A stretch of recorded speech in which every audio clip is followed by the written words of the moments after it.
Ladies and gentlemen, welcome to the From the Back Tees podcast, a podcast that is still and always from the back tees. I'm Jerry, and with me as always is Zach Pencer and Nolan Tiger Smith. Zach, how we doing today, buddy? I'm doing pretty good, managing to deal with this whole coronavirus thing, going a little crazy inside, but I think I'll manage. You still in Florida? I'm still in Florida. Eventually I'll head back to Montreal, but apparently it's terrible in Montreal, so. Well, you're damn near officially an American now. We can discuss that later. Nolan, how you doing, buddy, up in Portland? Hanging out, man. It's beautiful out this week, as it looks like pretty nice down there in Bandon too. But yeah, trying to keep my head on straight with working from home still. So that's crazy. That's nice, Nolan. It's not that nice down here at Bandon, but thank you for asking. Zach, we got a really big guest on the show today. Who in the heck is it? We got a great guest on the show today. It's PGA Tour winner Ryan Armour on the show. You're the first PGA Tour winner to come on. We've had a couple winning caddies out there. We have a couple future winners who have been on the show. Wait a second. Arjun Atwal is going to be pissed if he's listening to this episode. Fuck. Better give Arjun his props. We have second PGA Tour winner on the show, Ryan Armour. How are you doing, Ryan? I'm doing all right. Thanks for having me, guys. This is should be a fun time. Just hanging down here in Jupiter, Florida with my family, wife and two boys, 11 and 8, trying to deal with all the craziness. I think all of you are. It's just such a unsettling time, not knowing when the world's going to get back to somewhat normalcy. Oh, yeah, absolutely. I happened to catch in your social media feed on Twitter the whole homeschooling of the two boys and whatnot. And we were saying right before recording, I was just afraid in terms of how the times are changing. I share your sentiment in terms of, like, apprehension. I don't even have kids. I'm thinking about having kids, and if I do, I'll have to deal with that in 5 or 6 years. I mean, it's a tough time. I mean, my wife and I are up, in the morning. They have to be there online for 8 o'clock announcements, and then the school day starts. It's 8:15 to about 2 o'clock every day. And I'm kind of having to relearn a lot of stuff, even though it's only 3rd and 5th grade, to be able to teach them, it's kind of crazy. But I can get by with the 3rd and 5th grade stuff. If I had a 7th or 8th grader, I don't know if I could do it. I don't know if you've seen Are You Smarter Than a 5th Grader, but that show is pretty tough, so maybe not. That show's pretty tough.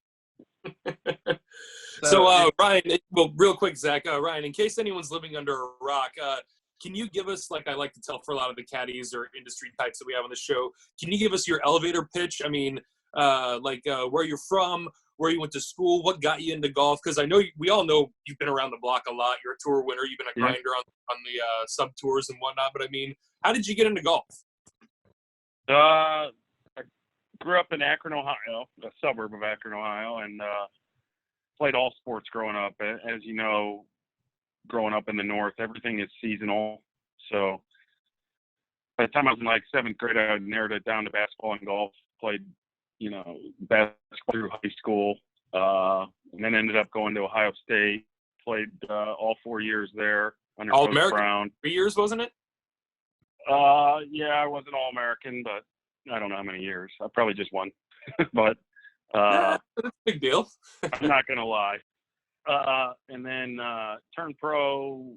I stayed an extra year because I wanted to get my degree. So my eligibility was up, but I stayed to graduate. And then turned pro in fall of 99. Didn't get through the school until 2003. So I jumped around a bunch of mini tours, 2000, 2001, 2. And then got through the school in 3 and started on the Nationwide at the time, which is now the Korn Ferry Tour in 04. And had my rookie season on the PGA Tour in 07. Played on the tour for a couple years, then lost my status from 9 through 14, and then got my status back in 15. Lost it again in 15, got it back in 17, and been on tour since 17. Because you won that Sanderson, right? What type of eligibility came with that?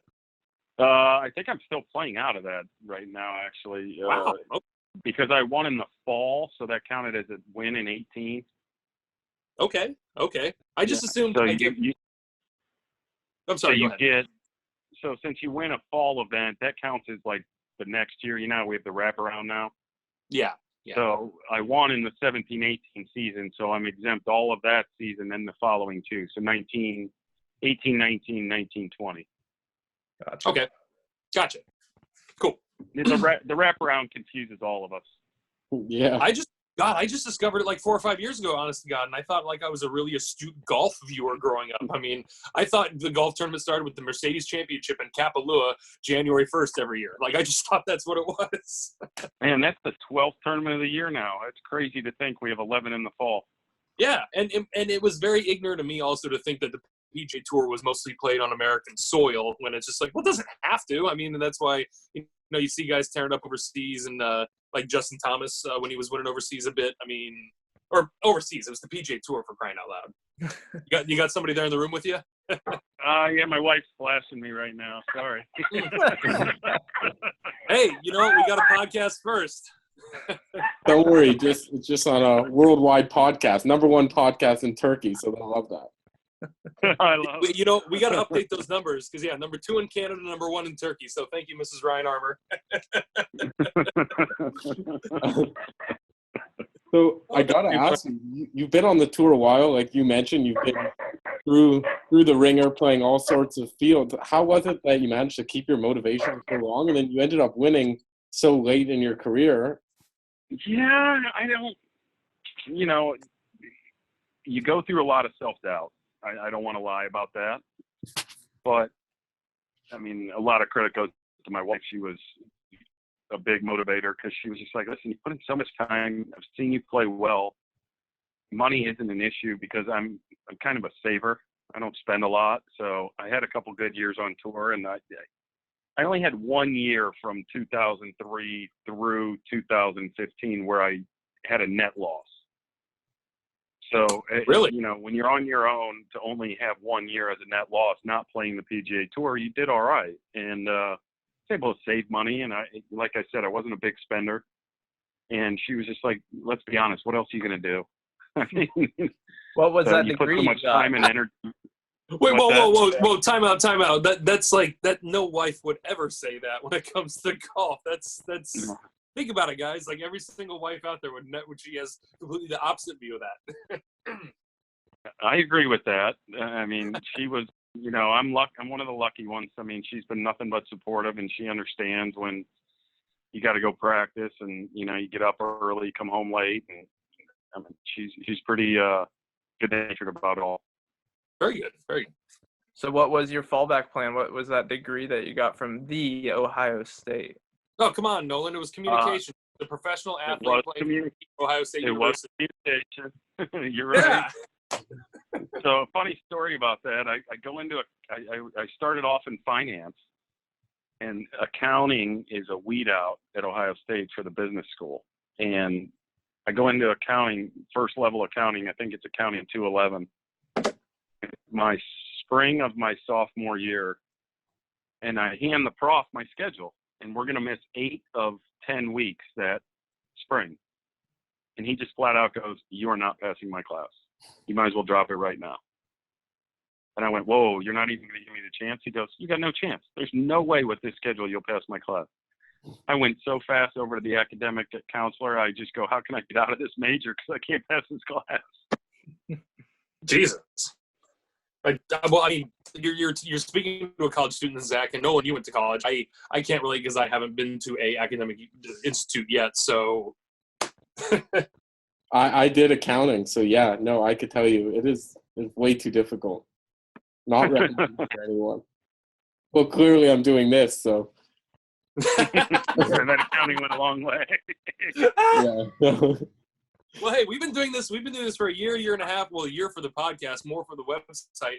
And to be fair, I mean, as I was telling the fellas before we started recording, I'm seeing lots more podcasts being made now in terms of, especially with like everyone staying at home. And I've been an ardent podcast listener for over 10 years. And my joke to Zach was, Zach, we got to be careful. There's more podcasts than podcast listeners, and the number does not go in the listener's favor every day. It's just that's just the way this weird free industry works. But I mean, we look at it as therapy. It's cathartic for me. I mean, I enjoy it. We get to meet a lot of great people.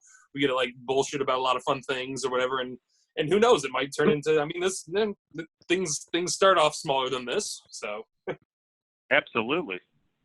Yeah. So Ryan, I know you've always been someone I've followed on tour, especially recently as I've gotten into following the players more. Partially, I know Jerry doesn't want me to bring it up because you have one of the lower driving distances on tour. And I always thought that was it made it more impressive to me that you could keep up with these guys driving at 50 yards farther. And have you felt that you had a huge disadvantage? There's more than one way to skin a cat, and I don't know, my teacher and I have always looked at it. Ever since 2012 and 13, I really chased distance. And I probably played the worst golf of my career doing that. I got in the gym. I worked out hard. I got bigger, stronger. Swing speed went up, but I lost touch. I lost accuracy. And I know, what the Brodies and the Fawcett's of the world, the stats guys will say, always hit it further, hit it as close as you can to the green. Your odds go up. Yeah. For me, it didn't work that way. And I had to kind of get back to who I was. And, I can reach back and maybe fly it 10 yards further than I normally do, but I lose that sense of control and confidence to hit fairways when I have to. And we just kind of went back to the philosophy, if I hit double-digit fairways every round, I'm going to get a lot of looks for birdie, and we'll take our chances with that. Yeah. Do you feel there's some tracks, though, that you just can't compete at because it's some are clear bound? I would say there are certain courses I cannot win at. I don't think there's any course in the world I can't compete. Yeah, win. There's a difference between winning and competing. I tried to stay away from Torrey South for the last 3 years. I mean, what about Riv? It's just, God, I've never played good there, and I love that place. Who doesn't love that place?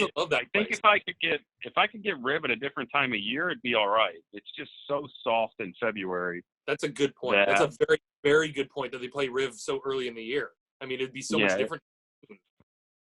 Yeah, when they played the USAM, I don't know if you guys remember that in August. I mean, they were hitting it so far. I'm like, no one I've ever played with, and I've played with Bubba and DJ there, and they have never hit it in the places these AMs were hitting it on those holes.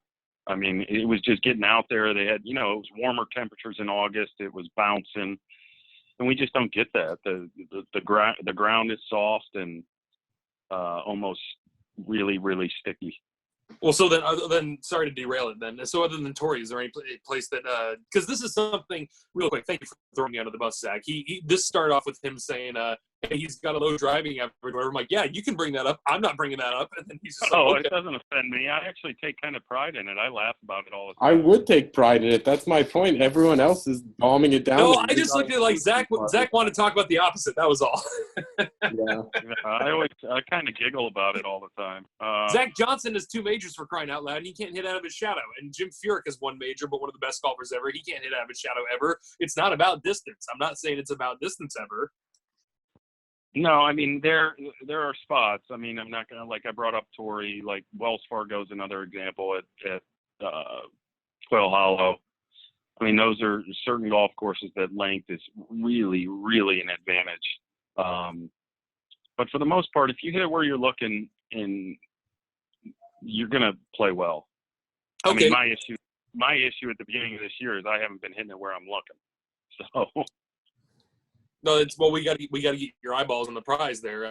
So what would you say then? Because I like to think there are some tracks out there, and by tracks we mean maybe regular stops or maybe not a regular stop, so to speak. But what would suit per se the shorter hitters? Every time I play Colonial when I'm playing Tiger Woods or something, I look at the trees and dangling from some of those tee boxes, going oh my God, if Jerry Lou was standing on this tee box, and I like to play Bubba style. I like to shape the ball all over. I'd be seeing branches in my way going, I can't move. I can't do anything. But to me, Colonial's a great example. Colonial's a great example. Harbortown's a great example. The Wailea and Honolulu's a great example. Yeah. But I don't think there's any reason I can't compete at Phoenix. Pebble's a perfect example. Anyone can win at Pebble Beach. Oh, yeah. Anyone. And, I think when I look back, I mean, Sanderson Farms isn't short where I won Jackson Country Club. I mean, I just happened to hit it exactly where I was looking most of the time, and the putter got hot. So You know, if you hit it where you're looking, it seems like it always is. Yeah, I mean, if you hit it where you're looking and your putter gets hot, you're probably going to compete at any level. Yeah, I dig that. I mean, that's why, like, Brad Faxon was so successful, but then also why, like, Jordan Spieth, when his, like, fire was at its hottest, or Tiger, it's all about the putting. It's always about the putting. I mean, that's at the start of our website, I tried to be, like, the picks expert, and I tried to go based off of strokes gained putting, and thank you very much, Brian Gay. I got a lot of egg on my face, but, I mean, it's hard to factor all the stuff in, but obviously, like, I always say, like, whoever's putting hottest is going to win. I mean, you've probably seen that a lot, Ryan. I mean, you do. Certain guys have a little more firepower in their game that if they're just putting halfway decent, you know they're going to be in the top 10. So then it's a crapshoot on Sunday.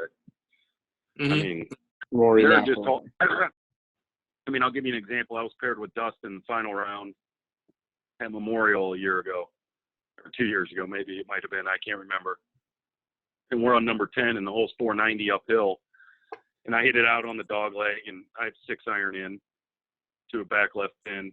Not bad. Not too shabby. 490. No, I mean, he takes it over the corner of the bunker. It's a 317 carry. 317 yards carry. He flips a little lob wedge in there and hits it to, like, you know, a foot and a half, taps in before I even read my 12-footer. And I'm walking up because the other guy we're playing with is hacking it out of the bunker. And I'm like, great shot, DJ. He's like, yours is better. And I'm like, what are you talking about? You just got to tap. And he goes, dude, I'm playing a different golf course. So that's a good point. You know, that's a good point. I like that. He goes, you know, and some of the guys get it. I mean, you know, they know who they're playing with. I mean, it's, you know, there's not many guys who can carry that bunker at 317 and he just flies it right over it. And he gets that, you know, that's a course that's tailor-made for him. He can cut off all the bunkers, and he's flipping wedges where we're going around them. I'm sure you love playing Memorial. Is that probably one of your? I mean, being from Ohio, right? It is. I love it. I mean, the course it's hard for me at the length I hit it, but you know, I think I finished top 25 there the last 2 years. So you know, those are good weeks. Oh hell yeah, yeah. Yeah, I have a real good story about Memorial this year though. I was paired with Tiger in the third round in a 2-ball, and so they introduced Tiger. He's first to hit, and they're like, you know, from Hobe Sound, Florida, Tiger Woods. Place goes bananas. And then they go. So Memorial is one of the few places you can actually change where you're from. So instead of them saying I'm from Silver Lake, Ohio, I always put the Ohio State University. Yes, that's awesome. And so you know, the first tee announcer just goes in from the Ohio State University. And before he could even say my name, the place went ballistic. Love it. And we're walking down one, and Joe LaCava goes, all right, that's a first. Tiger got out ovation on the first tee. There you go. That's perfect. So, yeah, it's pretty special place. That's impressive. They didn't even hear what golfer it was. Like, from the Ohio State University. It's like, it's just like, Aaron Battle.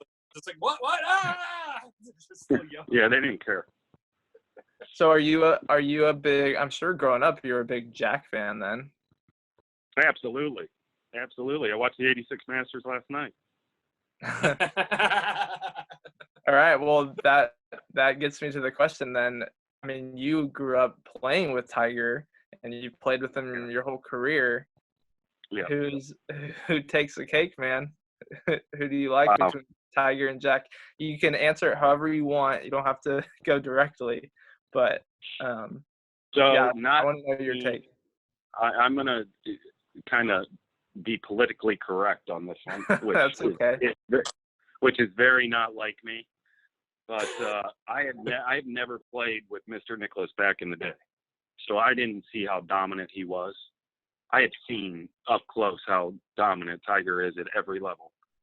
And if Mr. Nicklaus is better than him, then God bless him, because I would love to see the two in their prime go at it, because what Tiger was able to do at every level that I've competed against him is unbelievable. Well, I think that's definitely a testament to Jack's legacy. So, as you say, Mr. Nicklaus, you're a proper Ohio native, saying it the right way.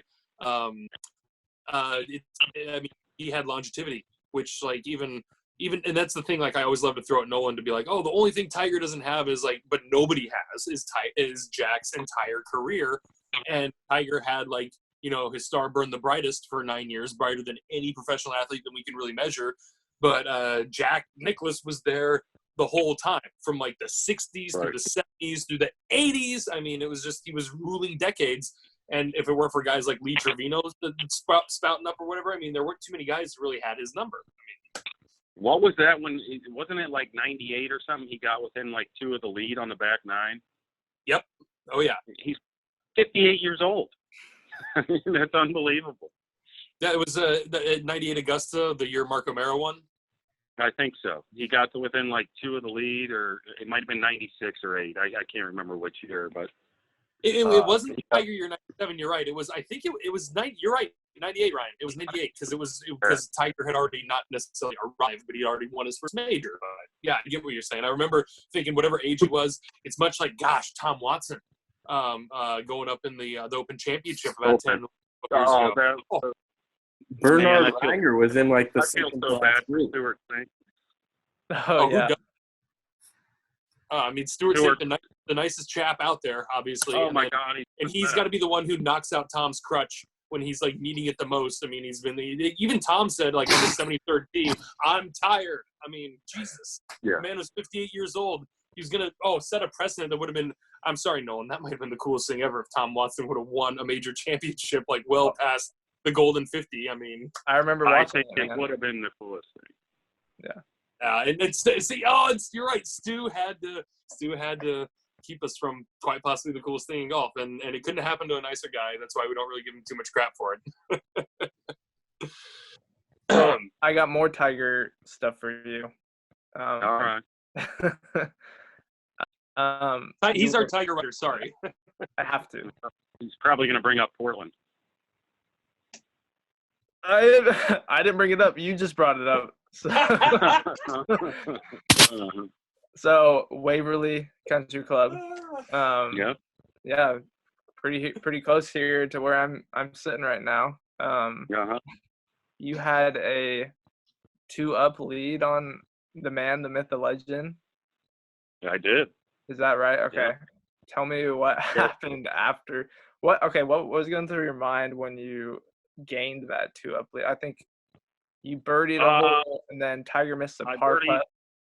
I birdied 15 to go 1 up, and then he 3-putted 16, the par 3 down the hill towards the river. For me to go 2 up, and then 17 had played the hardest hole all week. Is this dogleg right on the river? I mean, back then, I don't know how long it was, 420 or 430. It was super long for me. I didn't know where. Tiger's the longest guy in the field. And I always hit this like 3-wood out to the corner and like a 5-iron to the front edge of the green. He played it that way all week. And I don't think I had made a bogey on the hole playing it that way. So I was like, well, if he's going to make birdies, he's going to have to make birdies to beat me. And I did the same thing. I hit an iron to the front of the green, put it up to, gimme range. And he had about a 12-footer for birdie and holds it. And then 18 was a really long par 5. I couldn't reach it.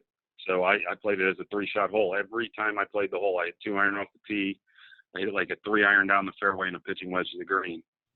And I did the same thing, hit it like 15 feet left of the hole, and was over the right front bunker. He hit it in the right rough, and I remember seeing him take out 3-wood. He's like, oh my God, he's going to go for it. And he hit it in this bunker, probably about 35, 40 yards short of the green. That's how long that right bunker used to go. I don't know what the restoration looks like now, but there used to be a bunker front right of the green along the river that it went for a long way. And he had like a 35, 40-yard bunker shot to a tucked pin. He hit it like 8 feet behind the hole. I hit this 15-footer. I thought I made it.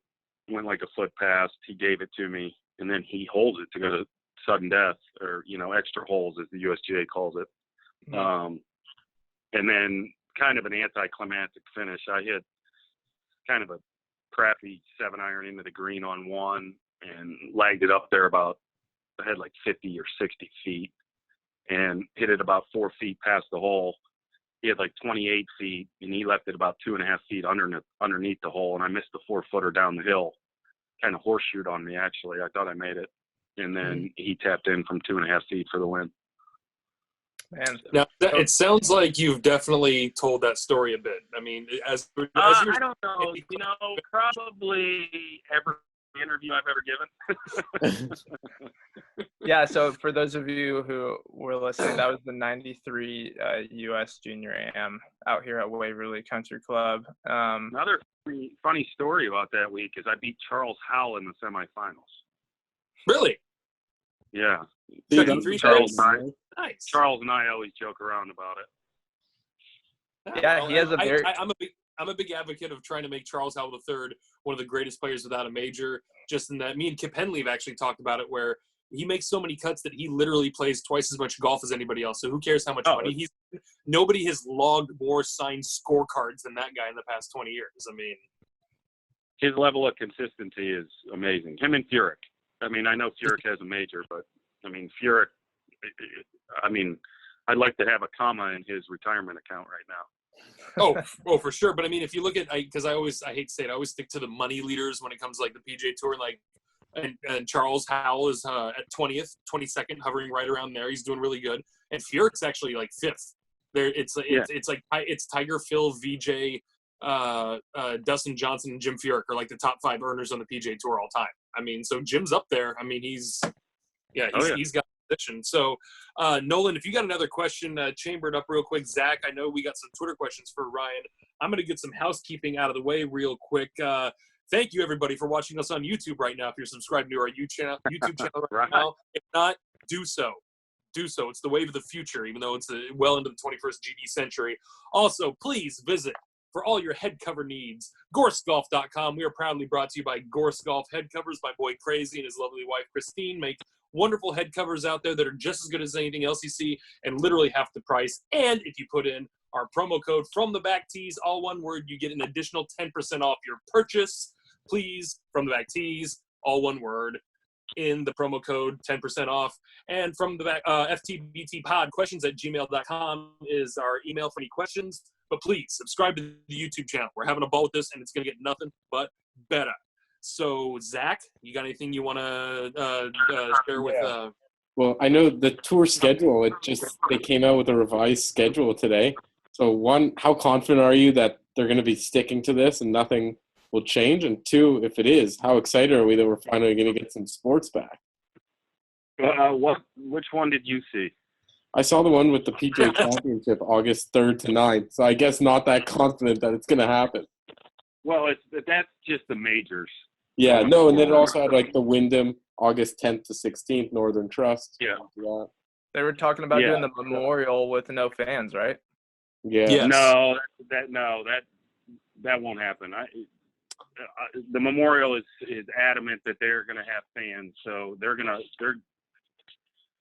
the last I heard is Memorial will move, and that's from the Memorial tournament itself. The Memorial is willing to move the date to July so that they can have fans. Okay. And then, I mean, we're still targeting a date of like that May 18th starting time. That is not confirmed, but we're still targeting that as a start date. And as of right now, that's Colonial.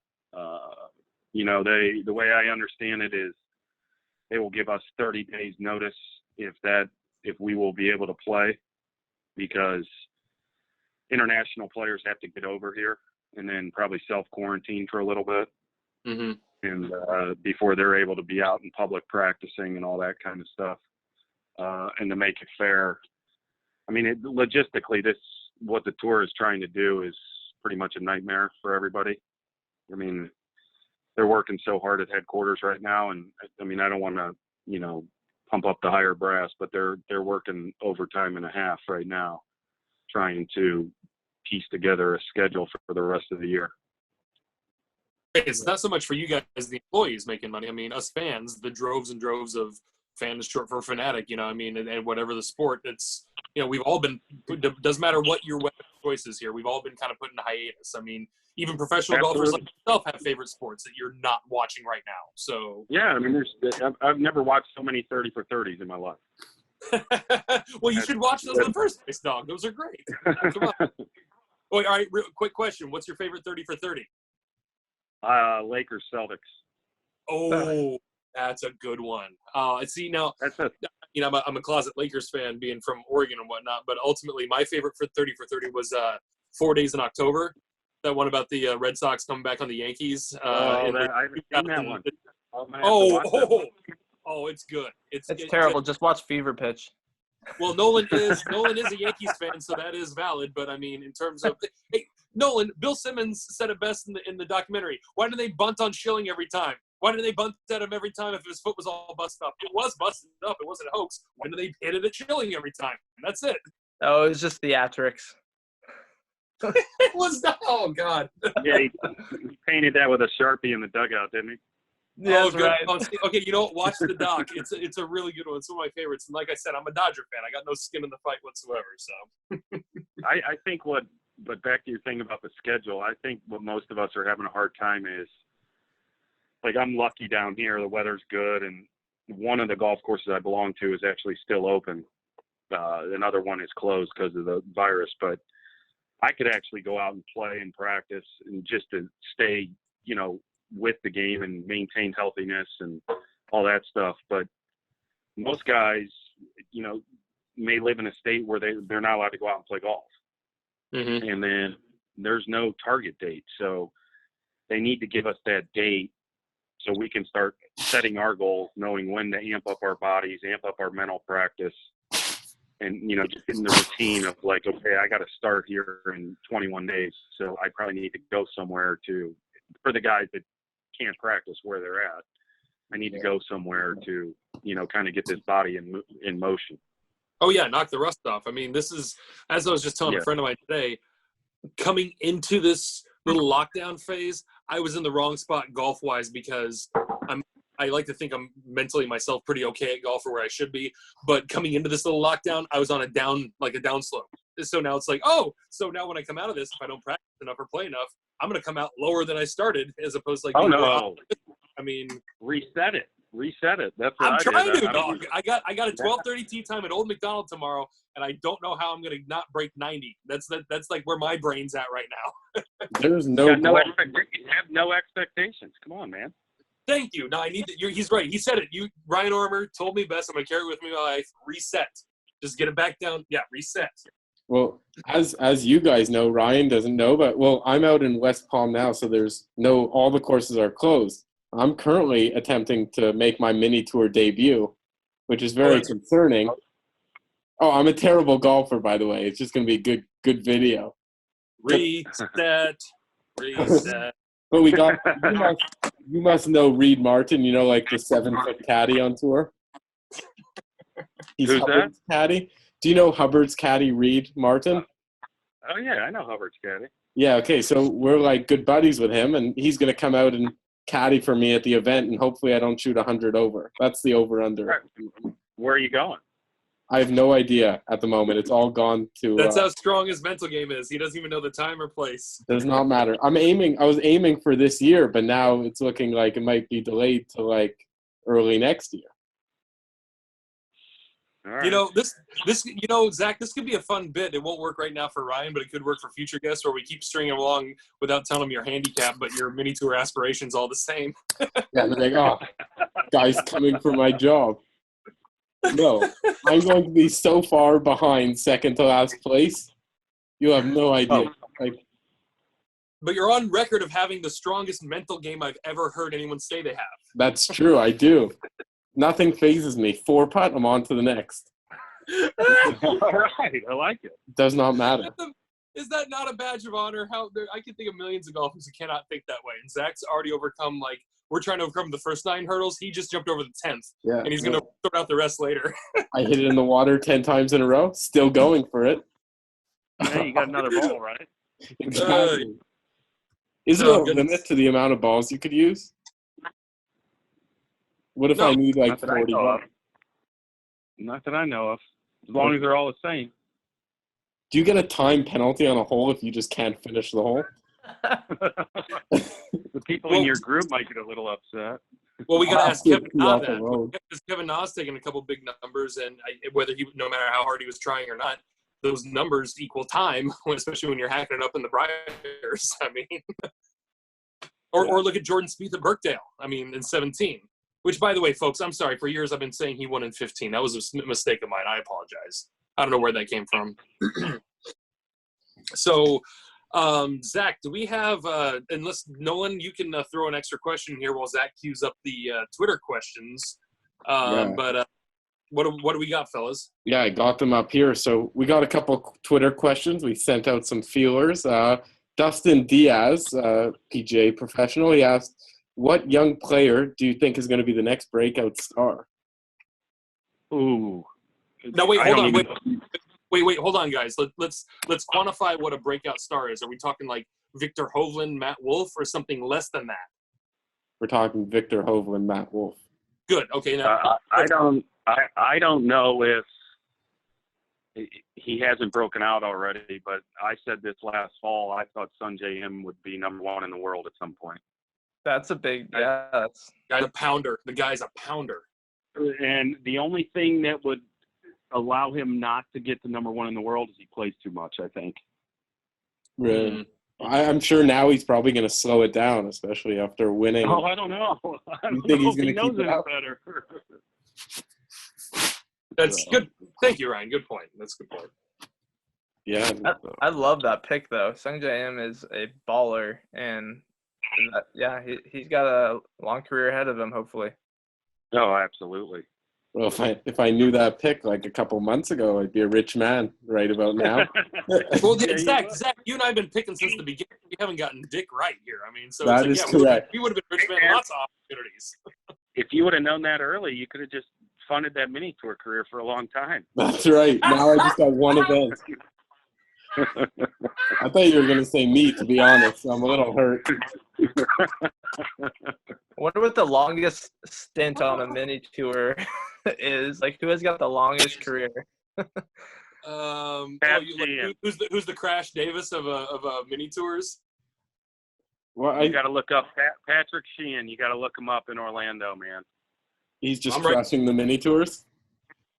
He's played on tour before, but he has this philosophy like, if they're going to pay me to play, I might as well go. Or what he said, if I'm going to play golf anyway, I might as well go play to make money. So he plays all these moonlights and one-day events in Orlando, and he's won over like 300 of them. No, he's right. If you could win them, why not? You said his name was Pat Sheehan? Yeah. All right, cool. I wrote that down. I'm definitely going to do a deep dive when we conclude this. Are there restrictions in playing in the mini tour events? Because I know they are still running a couple. Are PGA Tour players allowed to enter? I don't know any restrictions. You pay, you play. Yeah. Because I think there's been a on the fields are getting stronger. There's been a couple off seasons down here in Jupiter. I've been so bored that I'll play some minor league events. I mean, just go play. Yeah.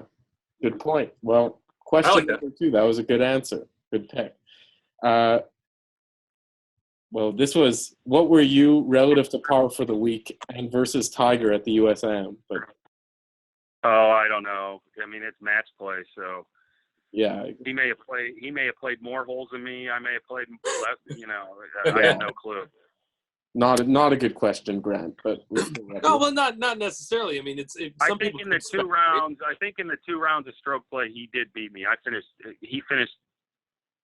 Let me think. I want to say he finished like 3rd or 4th in stroke play. Ted O was the medalist, if I remember. Mm-hmm. And Tiger beat Ted in the semis, and I finished like, I don't know, between 25 and 35 in the 2 rounds of stroke play. Yeah. Oh, well, here's a good one. I think it's, what would a scratch player shoot at the Masters or U.S. Open? He said he played Royal St. George when he was a scratch or +1. And shot 85. Wow. If he went to the U.S. Open at Wingfoot, with crowds or without crowds? We'll just say without crowds. That's without crowds. That's exactly a good question. a scratch player without crowds would not break 90. A scratch player with crowds would not break 100. Really? Oh.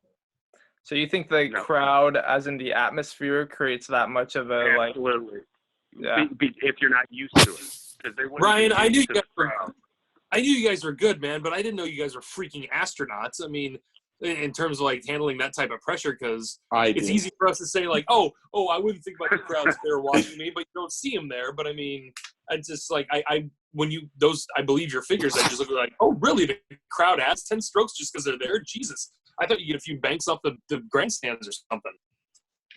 I think Ricky just did this on something about the players. Like, what would a scratch player shoot at the Players Championship? And he went through it like on Thursday he would shoot this because it's softer, but by Sunday it's so firm and fast, like he wouldn't know how to adjust. And he just said, yeah, he'd probably shoot 85 to 88 Thursday and Friday, and then it would be up in the high 90s come Saturday and Sunday because it gets so firm and fast, and they wouldn't know what to do. I love that. You heard it here first from Ryan. Ricky Ricardo said if you went to Sawgrass, you would shoot. No, I'm kidding. Sorry. We all know who Ricky is. Well, as Kevin Kisner says, this ain't no hobby. So, no, Jerry, not anyone could go out. I mean, Good point. This is one of the best. What else you got? Anything else? Oh, well, I have something very good. I lost it for a second. Oh, no. Well, let me ask you real quick, Ryan. You play basketball point guard? We off guard, but we kind of just, whoever had it just brought it up. It didn't matter in our offense. We were just we played an open post and just tried to go as fast as we could. I was going to say, well, okay, then I guess I was about to say, what was your dominant skill? But I guess speed or what? Yeah, we kind of we pushed it all over the court. My 11-year-old is playing travel ball. Well, not anymore because of COVID, but he was playing travel ball, and they pressed nonstop too. And he's like, man, Dad, I'm tired. I'm like, try doing it 28 straight minutes, bud. That's how, that's how you win. Yeah, absolutely. I mean, that's how my old man, they won 77 state championship because they had the best transition offense, and they like full court pressed your ass all day. I mean, it was just the 1-2. That was it. Yeah, and that's all we did. We just tried to get people to turn it over.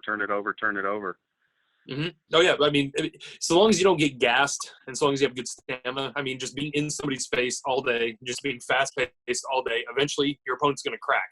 That's literally how I play chess with people. I mean, whether it's chess, golf, basketball, whatever, it's just like, just get in their face. Just keep in their face. Yeah, just keep messing with them so they can't focus ever. Zach, what do you got? Oh, yeah. So back on the quotes, this is one of the rare things you can find on the PGA Tour site. So are you still living by your motto of have you worked hard enough today? And if so, have you worked hard enough today?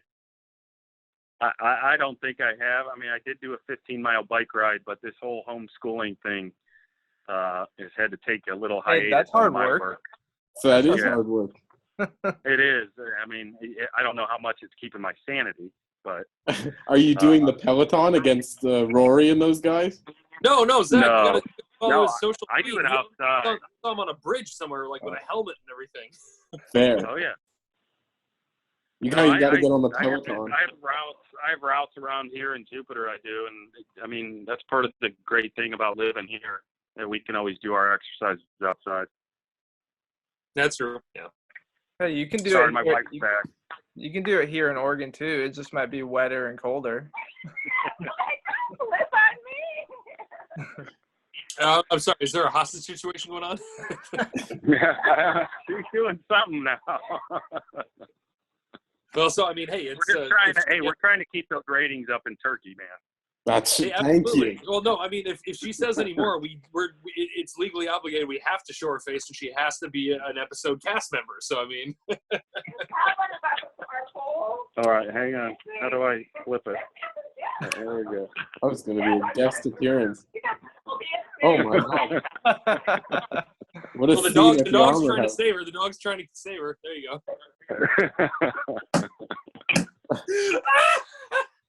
Oh, that's gold. Oh, I'm so glad we are on YouTube now. That was the greatest thing ever. Thank you, Mr. Armour. Woo! Yeah, So this has been a lot of fun. Nolan, unless you got anything else, Zach wraps up every episode with a little Canadian fingerprint that he likes to put on the shows. Nolan, do you got anything? Let's see. Okay, so you are a basketball fan. Who's your NBA team? Wait, you don't have to have something. I just was asking if you had anything. Well, yeah, I mean, I'm a Cavs fan. So Yeah. here's interesting. I grew up a Lakers fan. Double props. I loved Magic. Loved Magic. And then my brother went to the same high school as LeBron, so I kind of adopted the Cavs. And ever since LeBron went to the Lakers, I just haven't been able to go back to the Lakers yet. So I'm still holding on the Cavs. You're right. Yeah, you were in a very interesting seat in terms of like how to like really the two teams and where you're from and what you view. I mean, that's an interesting position. Yeah. Was your heart ripped out when he left for Miami? The Miami one hurt. The Lakers one didn't, because he brought the title to Cleveland. And I was kind of, I don't know, doing what I do for a living as an athlete. I look at it like he did everything he could. Now it's his time to go wherever he wants. Totally agree. That's a very estimated way to put it. I like that. Yeah. All right, Zach. Yeah. All right. So the door. So we've been starting this Canadian trivia now because as a Canadian site, and now I've been overtaken by all the Americans who work on it. Is that true? No, wait, but wait, what's our demographic though? Still, we're 90% American. Wow. Okay. 5% Irish, 5% Canadian. So no, wait, I'm not talking about our staff. I'm talking about our fans. Oh, more American, but we're close. And number one in Turkey. Don't forget that. Number one in Turkey. Number one son, Turkey. So we've had a couple PGA Tour guys on. Sebastian Kaplan, he's the most impressive at 2-0, but we got a lot of offers. So the question today is, we're running out of questions. This is getting desperate. The least populated province in Canada. It's multiple choice, so don't look it up. But wait, say the question again. What was the question again? You were muffled on my end. The least populated province in Canada. Got it. So is it A, Yukon, B, Nunavut, C, Prince Edward Island, or D, Northwest Territories? The first guess will go to Jerry, as he is leading the overall standings at 9-7. All right, well, let's break this down. Isn't A and D the same thing, Yukon and Northwest Territories? No, it is not. Okay. All right, fair. My answer is A, Yukon. Okay. Nolan? I'm going to go give you a lot of time to think, Nolan. Thank you, Jerry. I appreciate it. Since I've never heard of it, I'm going to go with Nunavut. Okay. Ryan? This is your chance. How did you say that one that he just said? That's why they call you Joe Dirt instead of Nunamaker. Zach, I have no idea how to say it. How do you pronounce B? Oh, I thought you were asking Nolan. It's Nunavut. Yeah, Nolan didn't pronounce it right. I'm going with that one. You're going with Nunavut? Okay. You guys are probably right. It's the one I haven't heard of. The correct answer I didn't even know that was a province. Well, provinces and territories, we sort of mesh them together. They're Canadian. Yeah, we do our own thing. The correct answer, with a population of 39,000 people, it is Nunavut. Oh, son of a! This game is Ryan. Way to go. Going to multiple choice. This game is the worst. Okay, well, the bad news is, Jerry, now you're back to tied with Nolan. Ryan, congratulations on the undefeated record. You're now going to have to come back and defend your correct answer, or we will shame you on the internet for never returning. So, I'll take it. Ryan, Zach, Nolan, this has been a hell of a lot of fun. Ryan, is there anything else you want to plug? I mean, I followed you on Twitter while we were doing this just because you're a good hang. But, I mean, is there – like we said earlier, I know there might not be, but, I mean, literally, is there any charity? Is there somewhere we can read when your kids my wife and I do some stuff down here for – my wife and I do some stuff down here for kids, but we don't publicize it a lot. But if anyone could, any of your listeners reach out, DJ Gregory does Walking for Kids on the PGA Tour. He walks every round of every event on the PGA Tour. right? And right now we're off, so he's not raising any money for these kids, and I think that's a good one to look out for. I wrote that down. Absolutely. I mean, these are the small nuggets that we like to pass around. So we definitely appreciate that, and we'll be re-corresponding with DJ Gregory as soon as possible. So, Nolan, is there anything you want to share with the class? No, Ryan, it was great having you on. Thanks again. Hopefully we can do this again sometime, and stay safe out there. You too, man. Enjoyed it. And Zach, do you got anything you want to share with the group or with the dozens and dozens of listeners? No, right as now? everyone knows, we're expanding to a full website, all sports at this point, from thestadium.com. Very excited to be expanding to that. And we hope everyone follows along and checks out our YouTube page. You get to look at Ryan's lovely basketball net. So that'll be a treat. Ryan's got the best all-time eyebrows on the podcast ever. This guy is domination. Absolutely. That's because you haven't had Bowditch on yet, man. I tried to get Bowditch on. I love Bowdo, but that's a little sensitive because half the good material around him is kind of, I mean. Oh, but he's great. He'll go with it. He'll go with the flow. Well, hey, we appreciate that. That's a little insider fuel. We appreciate that very much, Ryan. Yeah. Well, thanks again, Ryan. And, hey, you cannot catch me caddying at Bandon Dunes because we are closed until May 1st, but then book your trips and book Jerry Lewis, your caddy. And you know where to find me on Twitter. No shout-outs this week. See you guys. Awesome. Good stuff, guys. Thanks so much, Ryan. Thanks for having me, Ryan, that was boys. a blast, man. That was a lot of